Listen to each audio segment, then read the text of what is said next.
ai preliminary round I Tongan ai oku oslah ya pito pe ano host e Tongan ngai fia ka ko tu ko e finga kon ke foto ai ki fale mamata anga sipoti ko ni to lah yang hano to o mai nga fia hi ko ya ba henga Oceania ki Tongan aku al Lawe foku ke ya mala eta taimino ku ne lava o ke fa hoko nga fa ba puleanga aya esitu akia ki kagotu ke mala e ko o fa hoko ai langa ko ni crane stand eto upgrade mo ya ki he tu unga fa ba puleanga ke to ke ai pe lava le va u mala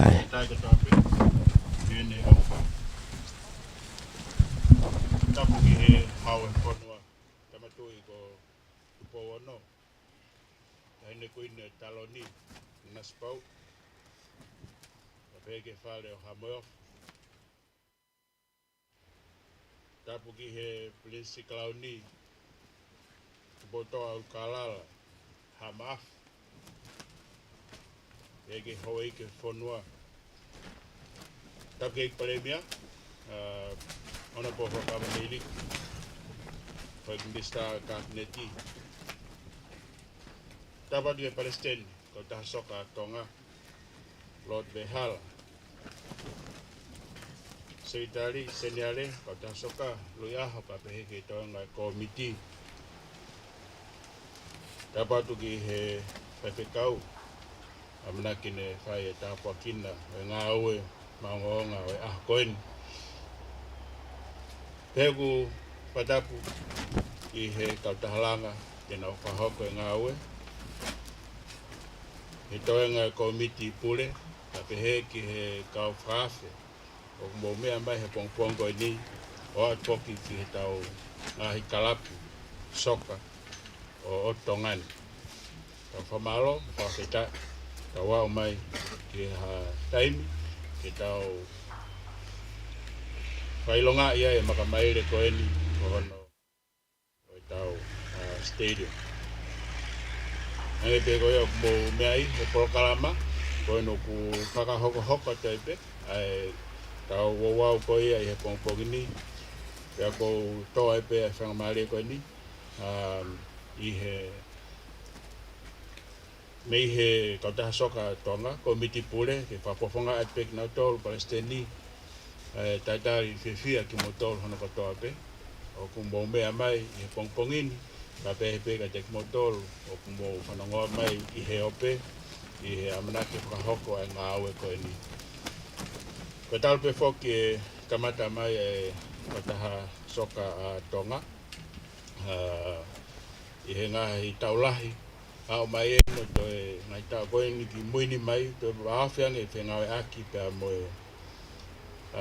FIFA pa pe ka ta soka ko e Oceania o la vai ngai proklama whakalakalaka langa whakalakalaka e me tau ko to pe ai ni o kamata ko ni me ma o tau api Valungofulu hoko mai ai mo langa academy pa pe ke ngai whakalakalaka ke ko tawau mai ki he pakamai le ko ia ono tampo o e tau hoko atu ko ia ki he langa ko ia stadium peo pe tau whamalo me whawheta me tek nau tolu na nau tataki mai ngā aue mahoinga ko eni me mai moa ko eni me I moa ai au tau whawheta I mo whamalo ai he lang mama na fio ta fa pofa I taimi ko ia mo na tol na nau na au mo mataki re ati me fuka taimi ko ia ta pe foka mai ke taibini ko e tahine pataloni foka ka ta soka Tonga ka fika ulahi Tonga I Australia o ku ko patalonia ka ta soka Tonga Selika prinsesi tuku kau tau whamalo koe ngā mateaki tata whito ki he se tā senale ane hele ki mai ngahi ngā ui koe ni tau la vai ke tau ina se ngai whenga maari be ngahi ngā aue koe ni whakalakalaka e kautaha soka Tonga koe hinga pe koe tau whanau malomo osi iloi koe toa pe ai ola whawhiawhia tau haka e ngai ahone timi koe kai whiwhine na nau kawatu koe ia ki he whiau hina whahoko ki whisi tau whiwhia koe toa pe ai Pako tau te lahi pe koe hoko e ngā aue koe ne ahoni kono toi pātolo aki pe tau whaamanga pe koe timtanga tau babeni mai pe hataimi ke nau manga aki ke tōnga koe ia ka koe kotoa e ngai ngā aue kotoa koe ia o ku tau whamalo ke ngai kalapu ko mo tolo ko mo tataki mo hanga pātolo aki a ngau maunga koe ni kono ohia ke tek mo tolo a whangitare niti ka pehe pe ki he ngai ka hawa Tonga topakam ke tau fuifu ia kamata i henga au e whakalaka koe ni hawasia taimi tau ngeki ngata pe tau whiwhia ka hawa tokoni o tek ngau tolo i he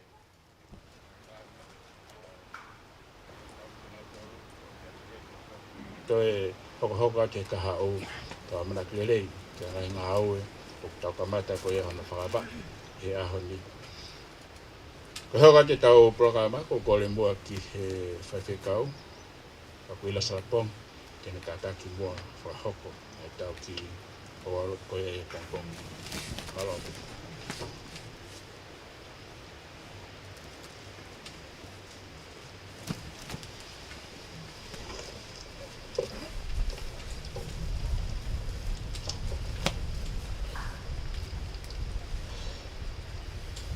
Bless the Lord, O my soul, and all that is within me. Bless his holy name. The president of the Tonga Football Association, Lord Vehala. The senior vice president of the Tonga Football Association, Mr. Paula Mau. The General Secretary and Project Manager, Mr. Louis Aho, distinguished guests and staff. Bless the Lord, O my soul, and all that is within me. Bless his holy name. Our meeting here today will mark history. This special service will be recorded in the archives of Tonga Football Association and will always be remembered. On the same note, as a minister of the gospel of Jesus Christ, because of the God-fearing administrators,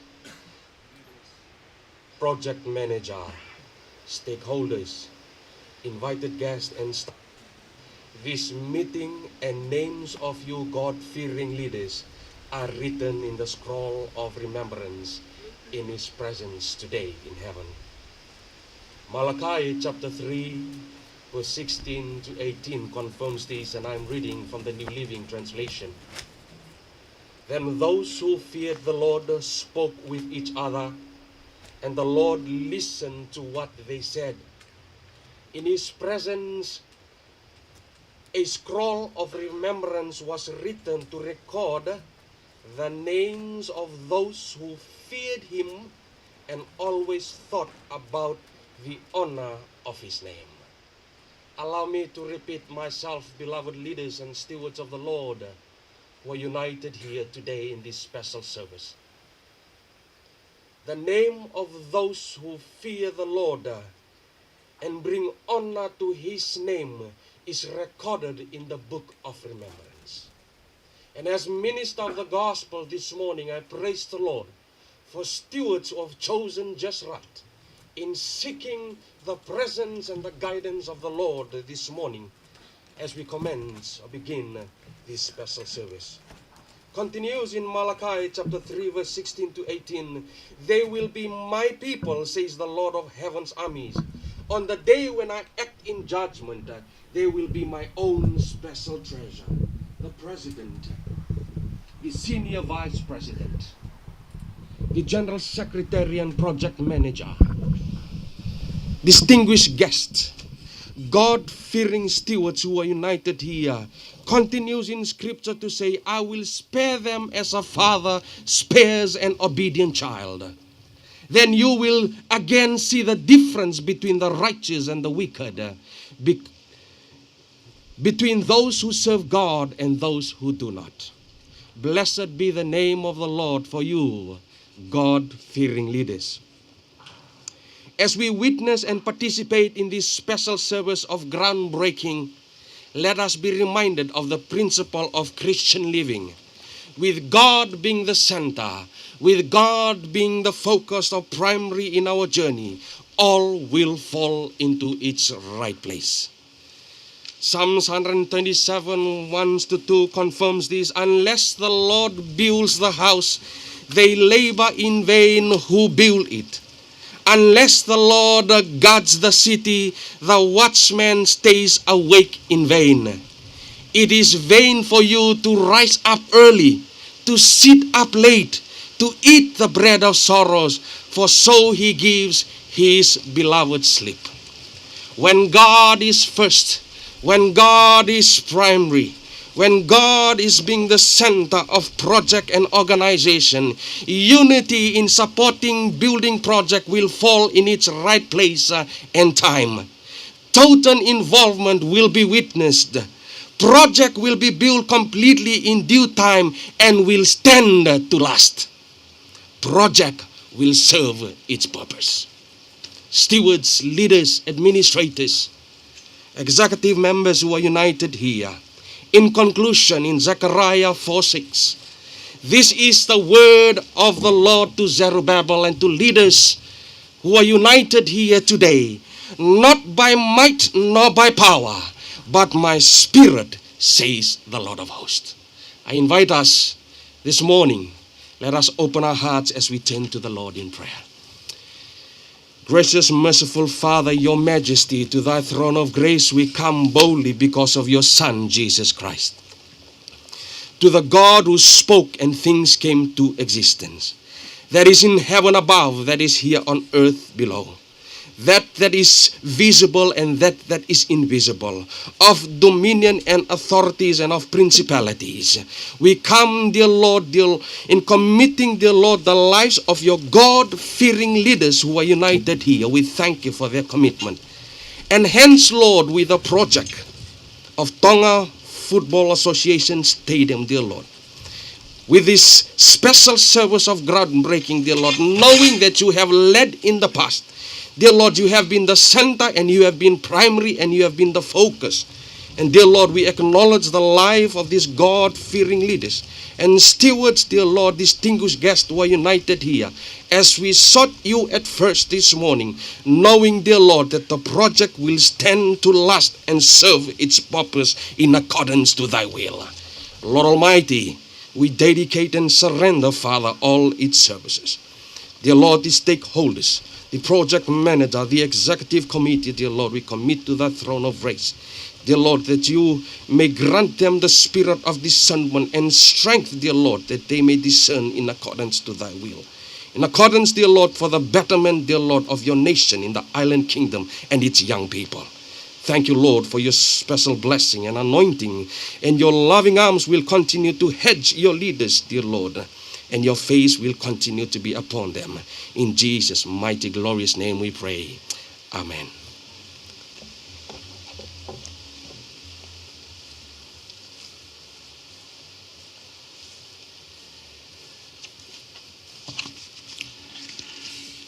Thank you, Pastor Aquila, for the invocation and blessing of this groundbreaking ceremony today. Kau tuang mo e whangamalia koe ni, ke whakawhi, ai se dailahi koe o e tata soka Tonga, pa koe o kune Tonga e project koe ni, lui aho, kene kataki me mua o whamalala atu, ai project mahuinga koe ni, malopit.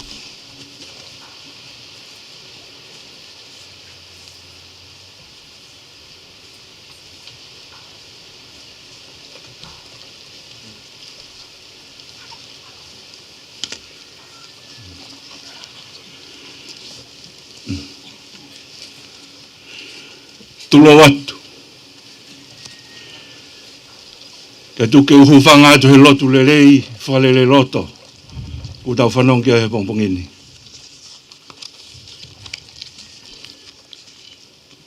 Ko whatongi he pongpongini kono whakamaala ala atu. Ai anga tūkunga, ai hau, ai whakaukau koini ke langa stadium. Puko e whare mamata sporti koini o kapta soka Tonga. Ko e misi eni he tau wanoa tawhitu. A lot vehala mo committee executive kapta soka Tonga. Na iai ha taimi, ko iai ha whare mamata sporti o soka I Tongani. Ko e misi koini na makatuunga ia I he mahino, I he savea whakamaman lahi kua whakamoni I longa hakalapu soka I tua boreanga ku iai hano whare mamata anga sporti o automatiki pe.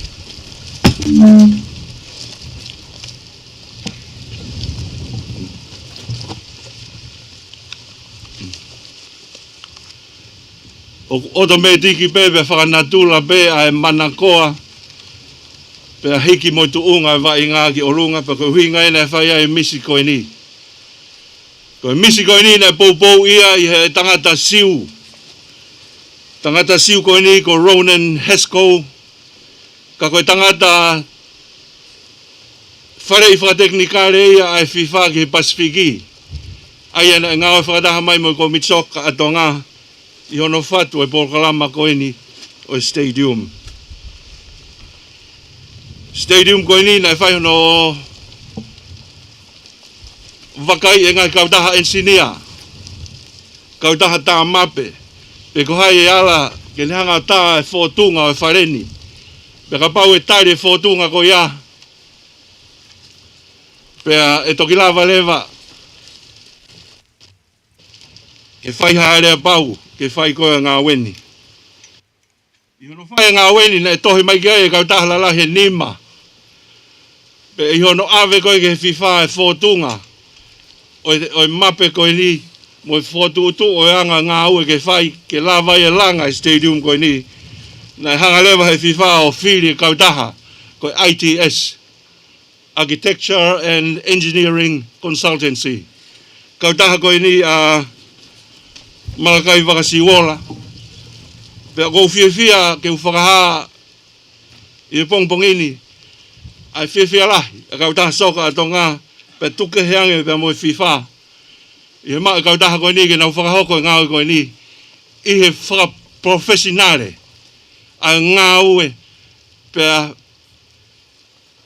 mo e whai e mea kotoa pea au ke mingi mea sisi. Neongo ne sisi ka ku whai e tokanga ke kautaha koe ni. Pea, koe tāpua ki lahi enge project koe ni e kau maa Malakai mo ne kautaha ki heni. Pea hiri e nau maa o ai whainga maari ke na huanga tā e mape koe ni ki stadium. Nau whai lewa mo e toi whakawhi ke tala mahu inga mai ke ngai kautaha langa. Na toi tohi mai ke hene ke ngai kautaha lalahi Tongani nima. Pea ihono o whakamui na e whiri lewa kautaha. Koe kautaha pea e tangata eiki pea mono foha. Koe kautaha texting. Koe tangata eiki ko wen. Pea ka hono foha ko lin. Pea koe ni una mea peheni e pongpongini. Whakawhiawhia au pito. Pea he kutu he pongpongini. O tau tu o umo mataha. A Tonga Football Association. Mo e ITS. Architecture, Engineering and Consultancy. Pea pehe foke texting. Construction company. Koe lahi e whare koe ni heo mo mamata ki ai. Koe mita he Valungofulu. Ko hono whalahi ku mita tahawalu poine ono. Pea ko hono maulunga ku mita hiva poine tolu noa. I he whare koe ni e lava ke mamata sporti ai. Hakau mata sporti e ni mange au Valungofulu maua. Neongo ku kai ko stadium lahi eni. Ka I he stadium koe ni. O ku iai e ngahi nau koto abeu whi mau I ha stadium whawahapure anga. Kai lava ke te hanga o whotuutu. Pea whai mai ki ai hangahi wa inga. Ke nofo ai hakakai. I he stadium koe ni. O ke e loki ai ke media. kau whai o ngongo, televisione, newspaper, letio. Pea koe whare koe ni, whakanau ia ki nau whakaono pōni taha, o whetu taki. Pea kai ngata ai, i whare koe ni, o kia i whare whetongi ai ke kau vai ngā e whā. Koe whare whetongi e ua, ke ngau e aki ia, i tonga ni pe. I he taimi koe te tau ngau e aki ai e whare koe ni, ki e tau whe auhi. Ia i lewa mo lok whetongi e ua, kuto e lahi ange ia, e tuku tāwhataha pe ia, ki he vainga mei tua pule anga. I longa ha vainga whai mai ki tongani, e ngā lewa ongo loki koe ni ua. Ai koe lok whetongi koto e whā. Ka kato koto ai mo mea keke. I he whare koe ni, ua e loki e toke tā. Loki toke tā, ia e loki, ke lava ai kau physiotherapist. O ngā ue ke kau vai ngā lolo tonga whai ha vainga. Pe kai ngā dai. Pe ua e pe whoku mo loki lava ke tesi ai. Ai whai toko na tapu. Ai koe whotu ia kou whai ki whare koe ni. I whare koe ni, ua e loki kau whakamau. Ai nau whakahoko e vai ngā he aho koe ia. I whare koe ni, ua ai toi loki ki ni ihi koe, nau whaka whotu e vai ngā. Ka kato koto me whakanau i koto pe. Ai whare koe ni. Koe whare koe ni, ua e tau anga mea lere ke ni ihi ke disabled, disability.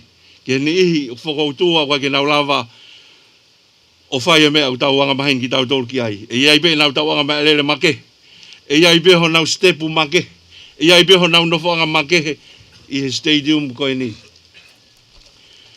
I he stadium koe ni, o ki ai be mo ki i kentini. E lawa ke whai ai whakanei fua o ka whie mao. Pa e ngahi mea koto koe ni, kato i loto. I he whare koe ni. Koe tau me hua anoa taha whitua e misi koe ni. Pa koe whakaukau e ngā whewhe mao hapaanga ke whai ake langa koe ni.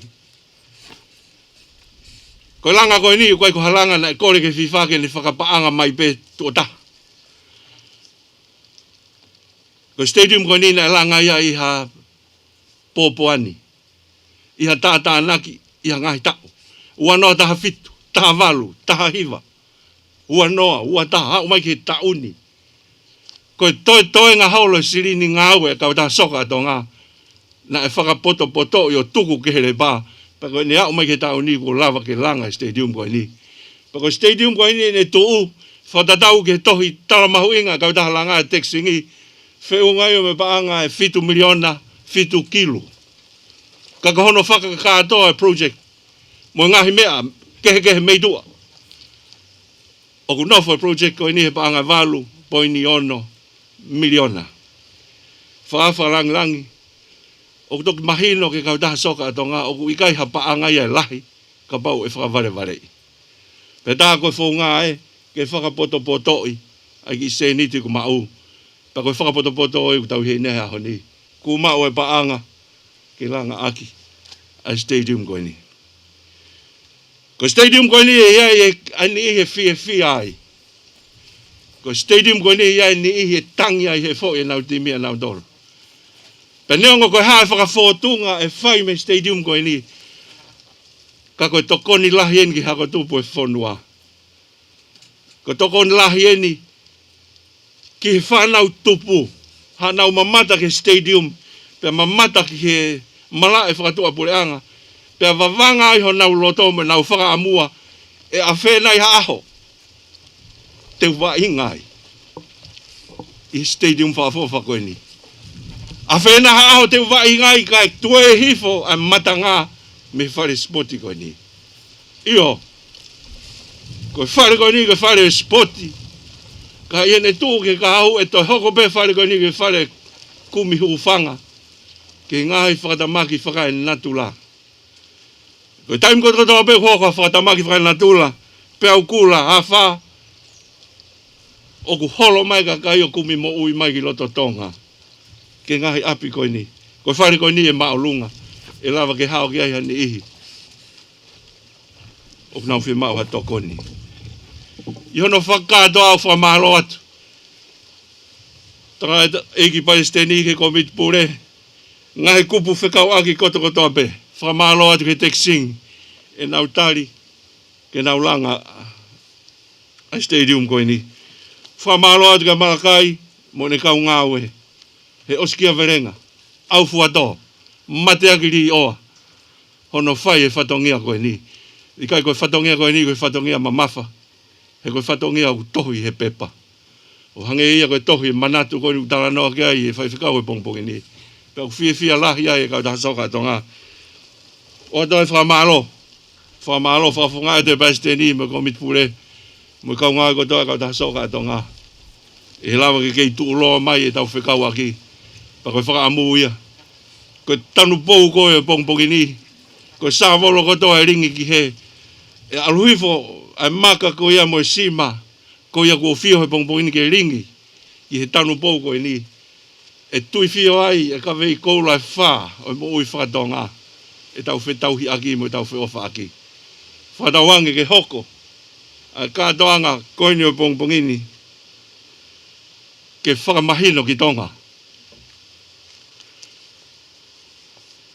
o tāpo ki he o tua e kau taha soka Tonga lewa maha.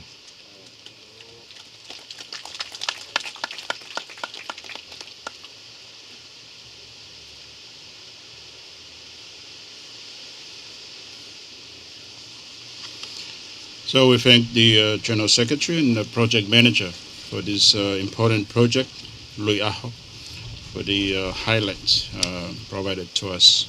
Tautoe pas mo ki hange pe koe na whakahoko mai Lui Aho. He ke te kapiteni ha timi ke taki ki loto o ka langa e stadium me. Te ke te leo kolo e whaiwhika o ia whetu. He ke te whoke a laite e ke mala e soka. Ko tau whanau e hoko atu, tau langa koe aho ni. Tau tungu mo ki whangamale koe ni, ki he whapafonga o e Mia, ko e Deputy Secretary, ko e Deputy CEO e Potungawe, o ne toto anisi, ko na tolo whoki no tongai, ai ngahi o wau ko toa espoti i he pureanga koe ni, o ne toto.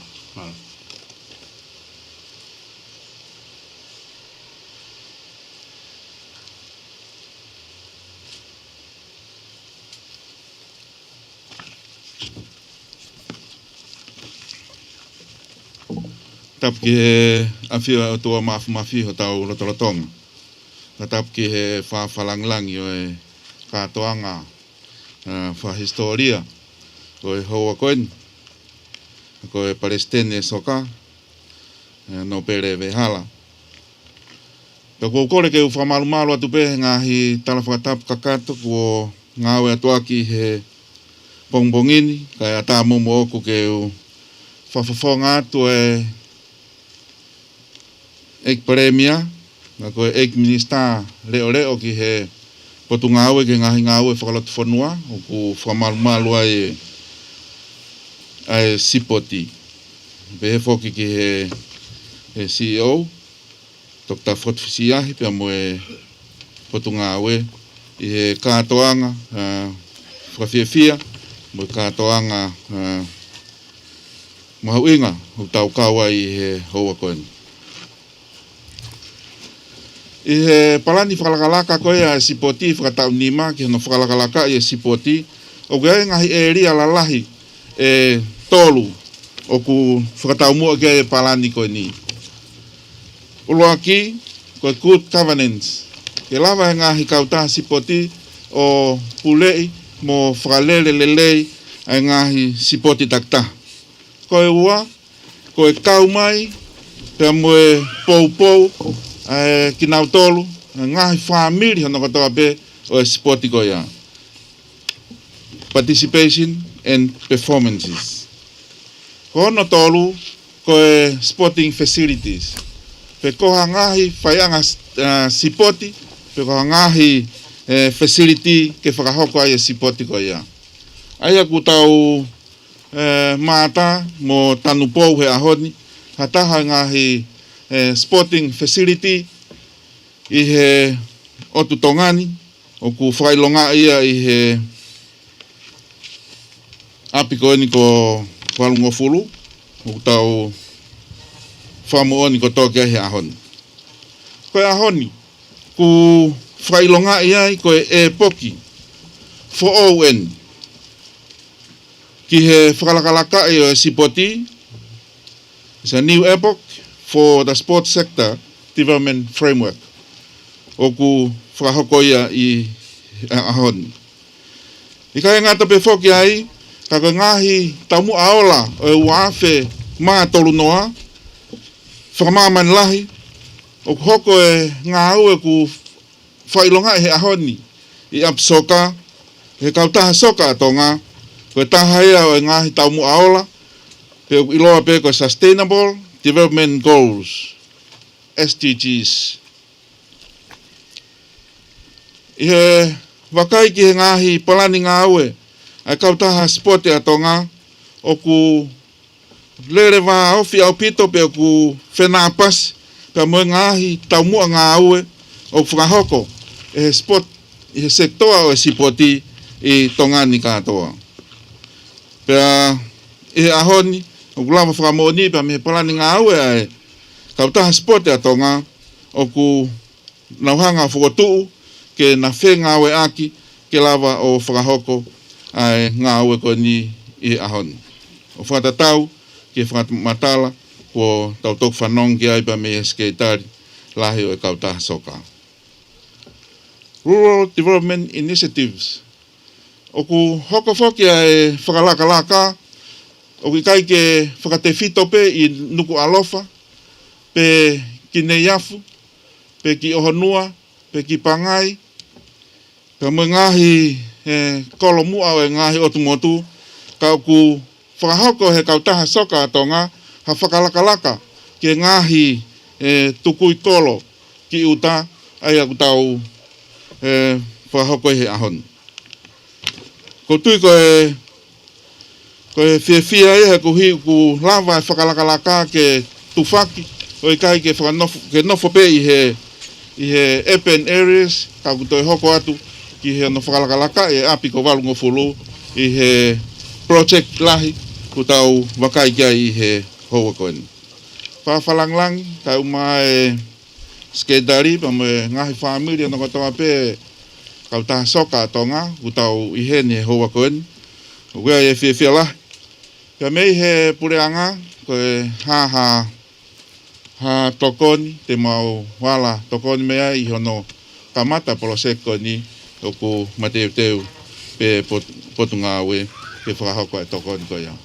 Ka ngata whakahoha tua whai.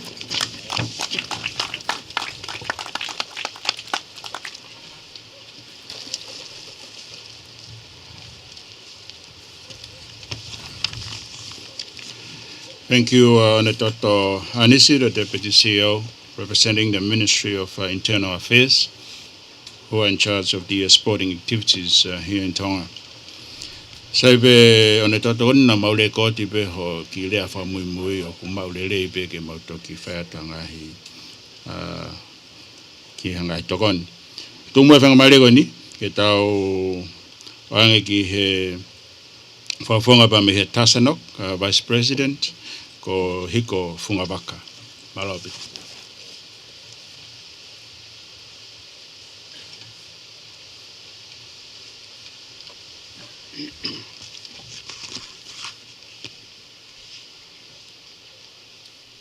Whakatulo watu, lotu vehala. Tuku beke u whakamalu atu. I he ngahitala a whaki mo whakatapu. Kua mua ki, ka e ataki mo tuani, ke whakahoko e whatongia o e pongpong koen. Ko whiwhia lahi whoke u whawhonga e tuhen, a e komiti sport whawhonua Tonga, Presteni, Sekretari Seniare, ke veheke kau executive ko tō pēa tasa, a e whainga marie, ko mo tuani, ke whakatoa te whatongia e pongpong koen. Ko e talanoa marie, e lot ve hala u tau whanongoa he pongpongini, o whikaoaki mo historia ko e soka. Pea o koutui he pongpongini,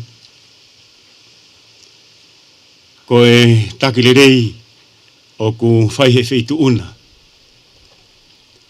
E mahino ki he motuani e lotu le rei tau whanongoa i he pongpong ini. Ko si hova peho tau tataki. Pea ko wilo whaaki ki ai whaitu una. Pea mo komiti ngā we. O igai ki nau whawhalala. I hona wivi mo e malo i whakapaanga mo e poto e tangata. Ka unau whawhalala ki a si hova. O lava i e whatongia i he pongpong koeni. Pako whiwhia ke whakahatu. Ai popo lahi. Ai komiti spot whawhanua Tonga. Ki he langa ngā ue ko ia mo whai. I he tau whanua. O gai ko ha langa ngā ue u whaingofua. Ko langa ngā ue u whaingata. He tau mai a ke ilo ki nau tolu ko ia. O nau kai ke nau kau he komiti spoti. Ai mamafa. Mo mamahi. Mo e ongo sia ku mau. E he komiti spoti tau te fito. Ki he kau taki. Ko ha e whaunga e whakalere a ke spoti. Ko hui pe ko e hakatupu e whanua. Ako whamalo atu. I he takilirei ko ke whai lot ve hala. Ko ilo whapau. Ko si hova ku mo mua. Ka tau tuku mui mui atu. Pa ku whaingofua e ngā aue ko toape. Ko historia e spoti ho tau whanuani. Talu e tau kawatu ke ngahi whiau hi ke. Mini game. South Pacific game.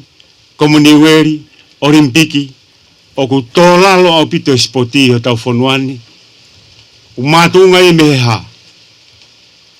O whehu i e tokolahi pe ku mātuunga meheha. O ku makatuunga pe ia, mehe toko tahape. Ko koe pe pa muau, o ta loto ke te whalere spoti. Ka kutui e motuani ko whaunga spoti, ko ngau e whakalo ko fua kakai e whanua, mātua, kau tauhi whanau, pureanga, we ngahi kupwhe ka oaki ko tau pe spoti, au ke kau tau ngau e. Ka koe mea ia hiki he kei ho tau spoti, ki he tūngau tue maalungang. I aha tahaono, o Novema, wanoa ua tolu ke he aha ua Tisema, wanoa ua tolu ai pe, ko South Pacific kei mie whakahoko ia ki Solomone. Ka loronga ngāu e tasa, i ngahi palani mohono whau. Ke toi whalerei i ngahi timi ko tonga pe te nau kawat ke spotini. O i kai kamata pe ia, i hene ofiki ai, kau kamata i he tauni. I hono whiriwhiri, mohono whakakaukau i ko haha whaunga, e lama ko te langa ke spotika tunga u toi maalungangi. Ka i he tui he tasa, e makatunga ia me he kau kotoa ngai kuwhe kau aki o au ki he taha si taha tau whanua. Pe ko wilo pe lotwe hala u taha i mua e soka i he ngā ue koni. Pe koe e tui, moe amanaki. Te tau lava o whau ha timilerei ki spoti o wanoa watolu. Pe kai ngatai ke tau alha ki katunga u toi maalungangi. He kai lava ia i hanga ue peha toko taha. Ka e lava ia i he ngāue whakalokufua ai kakai e whanua. Stadium me hono tolu e ni ko langa i tongani. Stadium me ulaki ko te whaiva. Stadium hono wā, ne langa ia peni whakawā me ne kau tangata. Kai osi. Pako stadium hono tolu e ni. Mo e tau amanaki lelei. Kia stadium me lelei mo whakaofa. Pia koe e tene hanga o liriu ai soka i ho tau whanua, e kai ngata pehe soka, ka koe kau whakalukufua ki kakai e whanua. E koe a vehala ko tala monu atu, whawhonga e pehene e komiti sport whawhanua Tonga, ai tala monu atu he langa ngāu e whai. Ofa ke tāpekina e si hova e wheitu una, mo e taki ngāu e, kai pehe ki he kau ngāu e ko tope e soka, mo e komiti, mo e kau wainga, mo e taha ko tope i Tonga. I kai ngata e, kai pehe ki kau taha langa koe ni, rawangi mo mau. Halanga whiwhia. Mo ikuna. Pai hoko stadium e koe ni. Ko stadium e tu uloa. Ke whiwhia e hakatupu e whanua. Lewe malanga o te tawat.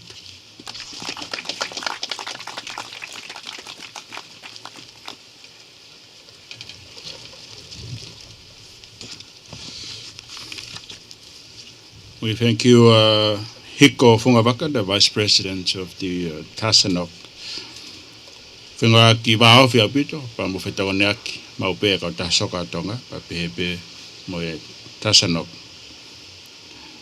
Whawhalanglang, tuku moe ki whenga maria koe ni, ki he officer call o Veitongo, homa nepote, ke ne kataki me mua, o whahako ata ki lea, maloa pito.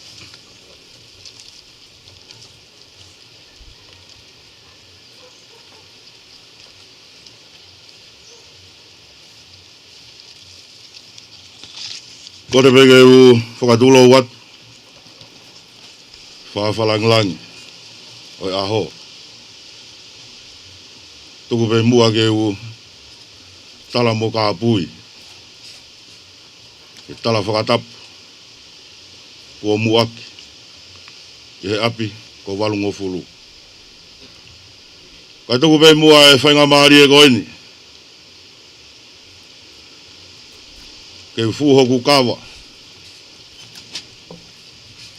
Ke koe langa whanua. Ka ku tai maari e ai. Ai kolo ko Veitongo. Tau whawhetai ko toa pe. I he alo o whalahi alangi.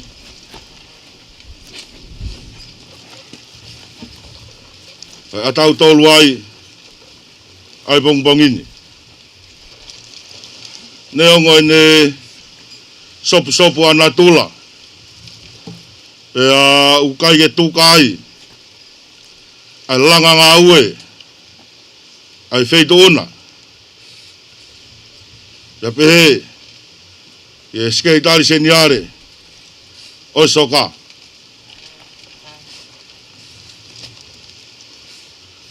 Koe ku kau i he bongbongini. Whawhalanglangi. Kua ke meai. Koe mai moa soka. Nai talo no whako tua e wa ingani. Panai hangea e wa ingani aho mau kolo. Koe mau wa inga.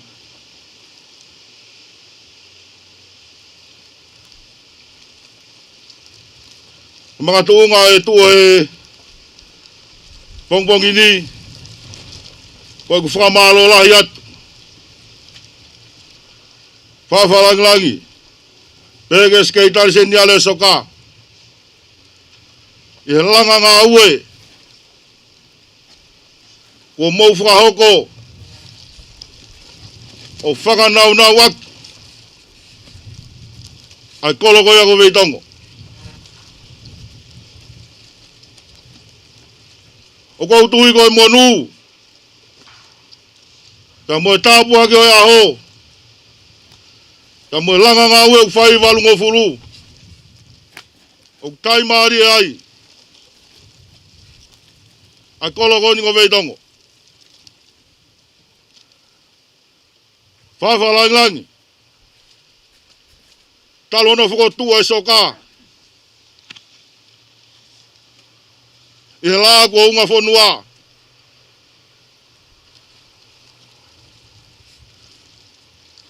Moi maua e Veitongo.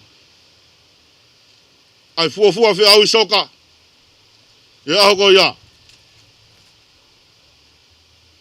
Kana e ki tāna uma. Pahe ku sio hifo ki he ngahi hingoa. Uia ia e ngahi mātua. O nau tō tau. Pakuai ai ki mātua. O nau kei toe mai. Me fuafua timi. Nā nau ikunai. Ai fuafua whakotua i soka. I tonga ni. Ka paku mō mea mai. Ko e tangata aiki koni ko ngā e hau. O whatongia. Ma ki mātua koe ke nau lama mai. Kana e kau heni. Aho mō sikeritari seniare. I he timi koni. I Veitongo. Ko ia eo kou whamalo lahi atu. Whawhi walanglangi o aho. Ai ngā ue lahi. Moi oski a verenga. Aho no whakakaukaua mai o ngā ue koini. Ko tangutu pe ku tangutu anga. Ko whanango pe ke whakamatala e sikei tai sen yare. O ku ia e loki. Ko e loki Veitongi. O ku ia e loki. Ko e loki kai. O ku ia e loki. Ko e loki ha. Sikei tai sen yare. Te ki ai ke whanongo. Ko ea haki i loki. Ko ki i loki ha kau security. Ke naure ohi. Oi a pini. Ko e tuu goni koe. Aho mau koloni. Nau whainga maari e pe. Ka whaiwhange ku ai ha taimi. Kua ke pehe ai. Pea moe whawha langlanga ao. Ke i ai.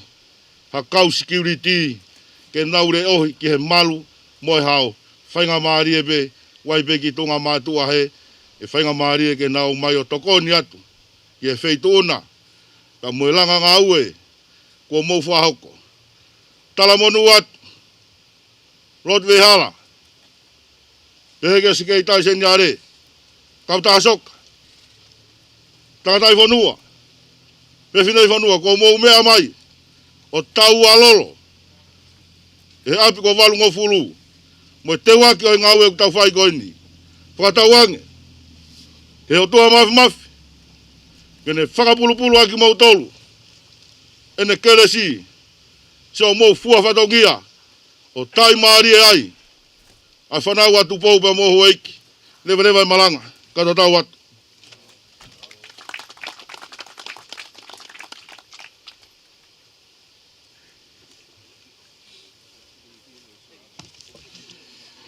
We thank you, Homane Pote, the town officer of Veitongo, for that remark. Ka hokat mo ke konga moinga o e tau prokalama ko e he pongpong ini. And I have the honor of inviting our guest of honor, Lord Vehala, the president of the Tonga Football Association, for his keynote address. Malo.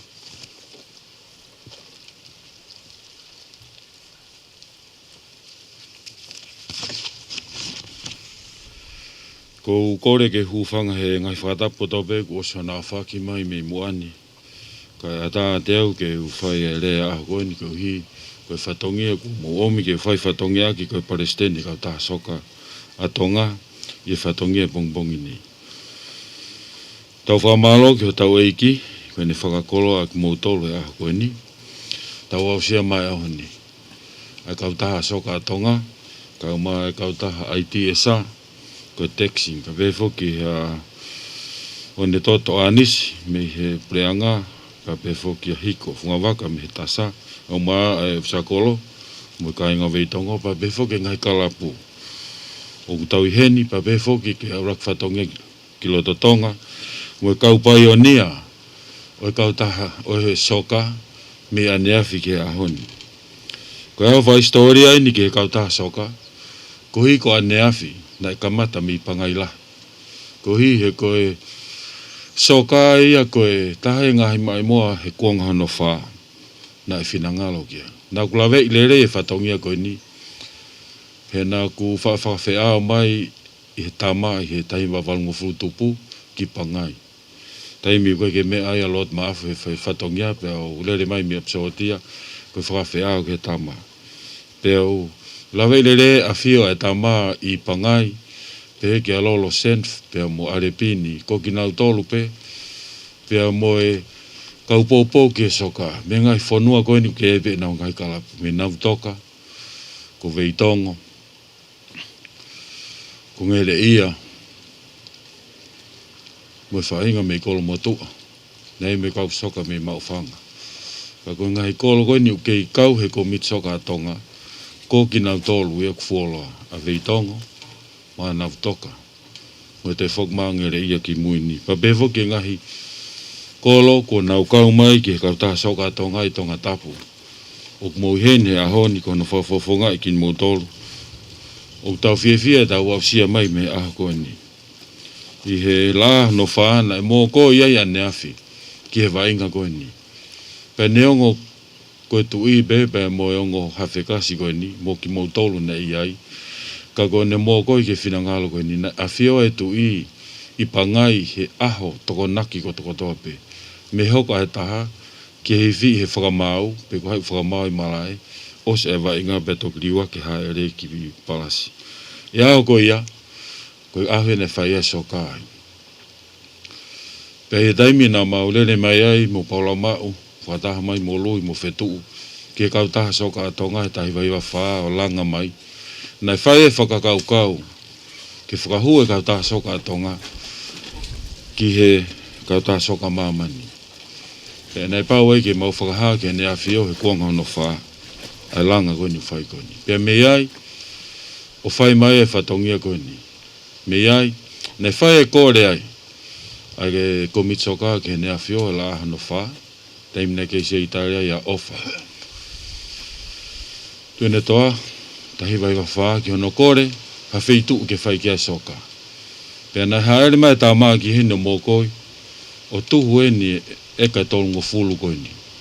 Ke langa e kau tā soka. Pea koi e ahoni, me huafi tā hiwa ko kakato e api hono risi e ka noa. Koe tā hene ngai langa a stadiumi. Pa e hoko atu ke loto ta whako ki atere. Ke langa e mala e soka, mo e mala e futsal. Ke leri whakataimpe e futsalo I he indoor stadium, ka koe aho e langa e whare koe, e mawahe mai mea koe ia. Ka koe aho ni, tau au mai ke langa whakalaka e oko ni, ko tau au sia mai ke ai ha stadium, ke mamata mea ho tau kakai ke whai ho tau whatongia. Pea taha whoke ngai whatongia kau taha soka atonga, ke nau lava o whai hangai whiauhi me tō pureanga, pena e whai pe ia. Pea koe me koe aho kou whao se whiauhi e whai ki te whaiva. Koe ahoni e kamata ia me tau whoou, ha osi ono ngahi whare koe niki maas pe koe pelere tau whoou, pea hufi, pea whairewa whiauhi hen, me tō pureanga e whai pe hen, e whiauhi, pea kei ngau pea ngahi mala e koe. O tūnga e aho koe ni. O tau whiawhia koe tau ome kakai me aneawhina nau langa mai wa inga, pau nau kei mo ui mai aho koe ni koe ko whamalo ai, ke te mo tolu e kau pai ani a. Rak whatongia ki loto Tonga mo tolu, kau tangata e ki ho mo lava mai a honi. Ke tau whakataha, ke tau whakamooni ki ngāwe koe ni uwhai koe ni. Ma whepopo aki pia mo tasa ka pia ke pureanga, he langa ngāwe uwhai koe ni. Koe ngai mea koe nei whakamatala me he mia, o ku tariu ka atoa ki ai, ai kau taha soka atonga, ki hono tariu I hono whatongia. Mono whenga ke whakarerei ke tau whoou, I taim ta tau pe mau sio atu ke sport I Pasifiki tau whoou. O whai pe pe mo langa ke teu a tim tangata mo tim whewhine. Ke hoko atu ki hatu unga taha. O whai whatonga hiria a kau atu a tim whewhine ki fisi. E teu koe ke World Cup. Pa neonga na kai kia mau ha tuunga tonga ke hoko atu. Kau kia I a epok whoou ko hanga he tim soka whewhine o whokotu umai. Pea whae mamata ki he TV, tūngai ke hoka e whakakaukau e ahoni, ke langa I a pongpongi, ha soka me tongani, tau te uno ki ha tūngang ki ai. Pea whema o rewa e poupoa ki a ngahi tawhaki, ka lava rewa ke aal ho tau waka.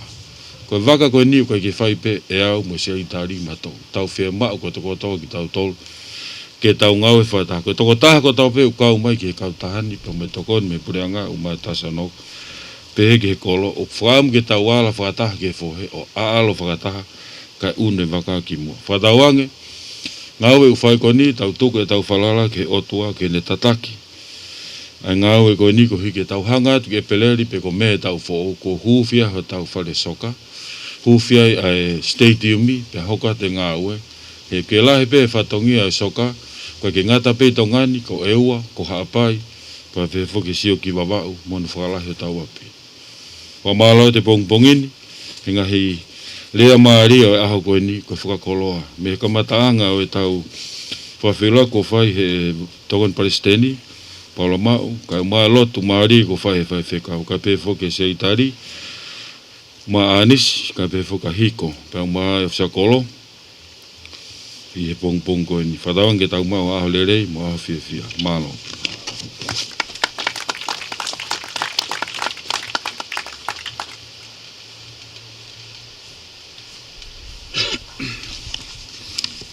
We thank you, the guest of honor, Lord Vehala, President of the Tonga Football Association. Ngai be koe ko mo mea mai ki he historia na tuku atu he Palestini.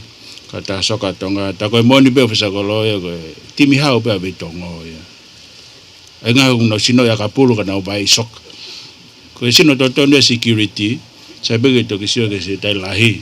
E at be mo ki to hitapu ke holo holo a ki be aka pau e hao koe ngā. Whamalo ki he Palestini. Now we come to the main events of the day. And I kindly invite Lord Behar, the President of the Tonga Football Association, for the groundbreaking ceremony. And also invite Ben Lin, the Taxing Construction Manager, Algai Vakasiwola, the ITS Manager Project Consultant, Reverend Vetovea, the Chair of the Tonga Football Association, Land and Special Projects, and also all of you to join the President for the groundbreaking. Malobit.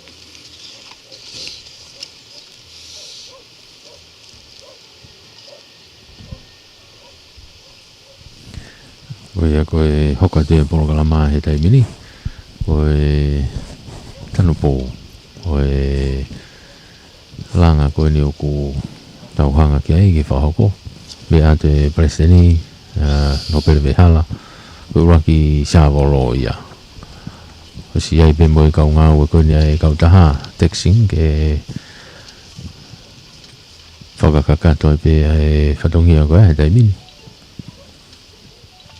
Mau mo mea mai pe he tau Facebooka ko ia koe uraki Shavolo ia koe Palestinia whawhalanglang ia au no pere vehala e hoko ato ai pe ai ki he kau taha langa ai koe texting construction ko Bin Lin we Shavolo no waia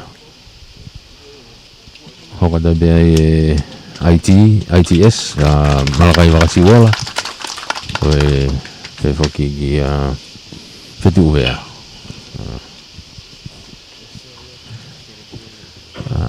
ai kautaha soka tonga koe se ai a komit kere i he ni taimini pe hoko hoka te be mo kina tolu e tau toki kau whata ko konga mahu inga ni proklama ko tau kau whata hai hange pe koe ma tata noa pe mo atelaite ane nai ngahi maka maire mahu inga koe ni ko tau au sia mai i tuunga koe nuku tau iai i he taimini laite koe mo minute wha fia ni ke kau taha soka tonga ki lawe ai Malo pito meri lau pe aku mo ni pito e me au ke me mai ki pea oku fia e kau taha soka tonga aku lava ke whakahoko misi na pai he ngai tau ko mari watu ako tui koe makamaile koe ni ku to au sia ke langa e stadium ko mai soka ku kau ia i he mea whakawhiwhia lahi ko e whawheta ipe e lava ke mau ke ia umai o ku kau he malari aho koe ni ku whiwhia au pito pa ko whatawange koe kakato pe koe stadium e whenga ke whawhei maha tim soka whewhine ke na huwi pia mai tim matari ki melia lau Malo lai te ko ki wakai be fokai te tu ko te mini mai no ko sia o mala i loto i api i senta au tu ene o hanga ki tu ene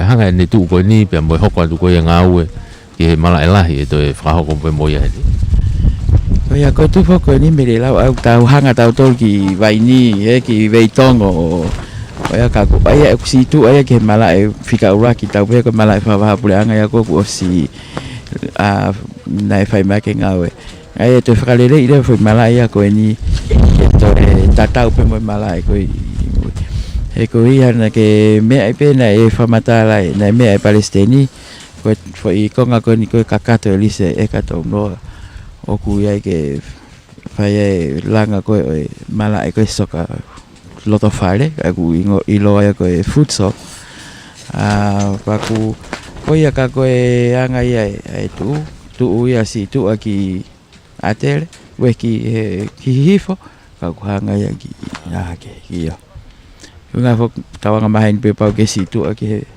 me aku to ke la aku ngai to ia mo mala ia tu heni amoyang ke upgrade ke au ke tunga whaka tu apuleanga ka i he hiri ange ko ni ko no langa ko ni ko stadium me te whakalele le vai ke tatau pe pa mo mala ko ni ko situ agi stadium me to tu ko ia ko tu ngai ko tawa mo ko ia he tai mini ange ko ia ko tau la ia ma ko mai le fa historia ko ni ai ka ta so ka tonga ko na stadium me e toki ase lupe he fedau pe si Facebook ai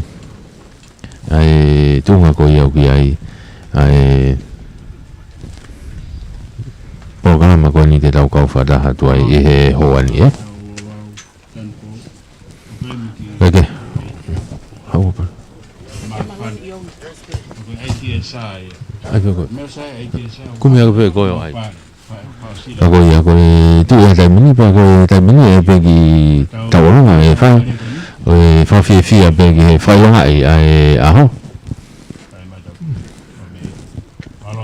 ako ia ko ni tu ia ko e tai mini ya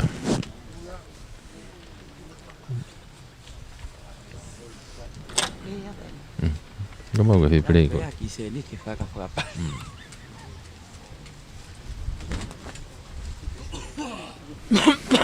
aga heli dok fa os be pasta e rotu tuku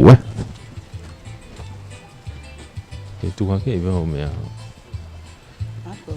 ouais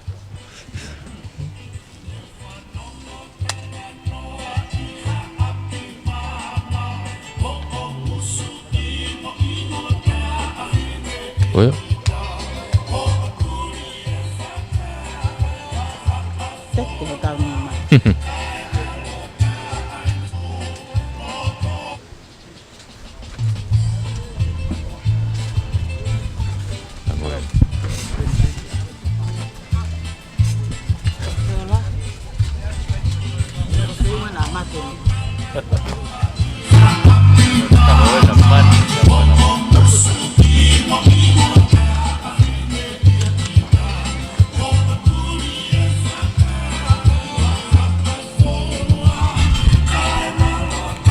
koe koe tu e tai mini koe tau lunga e nau tau kau whakataha tuai whawhiawhia ia aho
qua là cái gì nó sau đấy cả là mang chi theo kiểu đây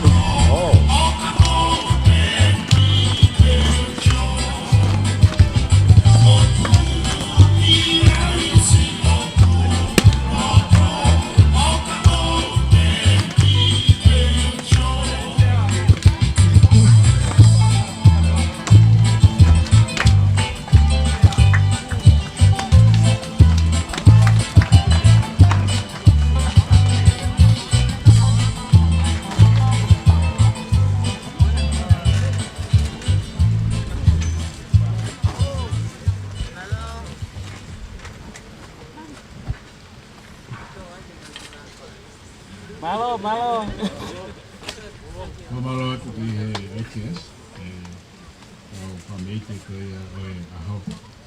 Ka tūkai pe ki marikoni ki whakahonga tai pe a se tai lahi, e ki e Tonga au e ka tanga soka a Tonga.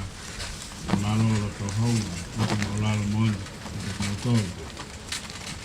Whakawharamiani, Western ka tanga soka a Tonga, lo te hala, te hira te mo tōru ni kotoke, ka whakaafi. Mo mea mai ka whainga aho. Hoinga koe, nge koe nā te se kāri lahi. Koe langa koe ni se ki me mako I tina laite me mati na te ome I kue tau whaki whia ma ka osia. Tai miko ka hū whia la whai kua. Koe langa tonua ki nge koe koe ako tau whakangoa. Ka tuku mua e Taimweni. And I kindly invite the pastor, Aquila Prabongi, for the benediction of our ceremony today.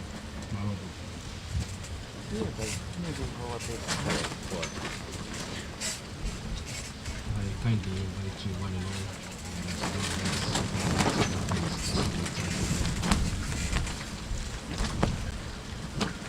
May the grace of our Lord and Savior Jesus Christ and the mercy and the love of God the Father, the Holy Spirit be upon the President of the Tonga Football Association, the contractors, stakeholders, distinguished guests, for now and forever. Amen. Amen.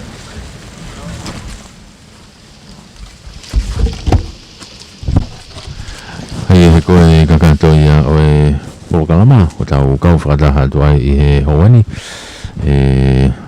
makamai le whahistoria koe ni kua usia he kautaha soka a Tonga hono tanu pou koe langaia e nau whare mamata spoti I he nia I he Valungofulu I loto Tonga I Veitongo I Atere tau kau whakataha tu he whangamari koe a koe Whawhi whakalangalangi whoki koe Palestine ai bea o e kautaha soka Tonga no pere haa me whoki aki nau tolo e whawafonga me he kautaha koe ia e whotutu e project e tae mape mga I mea koe ia ko ITS project ko Malakai Wakasiwa ka be whoki ke kautaha langa koe e taxing ko ke hene a Pinlin me mo ki nau tolo koe ni e kautaha soka a Tonga e tau kau whakataha tuai I he hawani Oni kagato ia e tau whamafola koe ni I he retio pe whoki he ata e